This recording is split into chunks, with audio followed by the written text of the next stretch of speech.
তোমার নবী সাল্লাল্লাহু আলাইহি সাল্লাম চুল রাখে নাই? কথা বলে না কেন? আল্লাহর নবীর চুল ছিল কিনা? নবীজির চুল মোবারক ছিল কিনা? তিনি চুল রাখতেন কিনা? তো তিনি কেমনে সাজলেন? এটা আমার পছন্দ হয় না কেন? নবীর সাহাবী সোয়া লাখের চাইতে বেশি সাহাবী, লক্ষের চাইতে, ওনাদের চুল ছিল না মাথায়? তো ওনাদের চুল কেমন ছিল তার কোনো বর্ণনা নাই কিতাবে? তো তুমি দেখো না এটা? তোমার ধর্মকে তুমি এত বড় বেইজ্জতি করলা কেন? তোমার রাসূলকে তুমি এত বড় বেইজ্জতি করলা কেন? এটা কোনো ইনসাফ হইতে পারে? দিন রাত মুসলমানের ঘরে জন্ম নিয়ে মুসলিম হয়ে চুলের উপরে সারা দিন ফ্যাশন, এটা বুঝি একটা কথা হইল?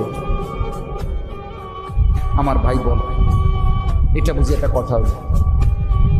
তোমারে বুঝি আল্লাহ বানাইছে শুধু এই সারাক্ষণ চুল এটার ফ্যাশন করবা, বিভিন্ন মডেলে চুল কাটবা, এই নিয়ে ব্যস্ত থাকবে? এত ফালতু কাজে আল্লাহ মুসলমানকে বানাইছে? তোমার নবী সাল্লাল্লাহু আলাইহি সাল্লাম চুল রাখে নাই? কথা বলে না কেন? আল্লাহর নবীর চুল ছিল কিনা? নবীজির চুল মোবারক ছিল কিনা? তিনি চুল রাখতেন কিনা? তো তিনি কেমনে সাজলেন? এটা আমার পছন্দ হয় না কেন? নবীর সাহাবী সোয়া লাখের চাইতে বেশি সাহাবী, লক্ষের চাইতে, ওনাদের চুল ছিল না মাথায়? তো ওনাদের চুল কেমন ছিল তার কোনো বর্ণনা নাই কিতাবে? তো তুমি দেখো না এটা? তোমার ধর্মকে তুমি এত বড় বেইজ্জতি করলা কেন? তোমার রাসূলকে তুমি এত বড় বেইজ্জতি করলা কেন? এটা কোনো ইনসাফ হইতে পারে?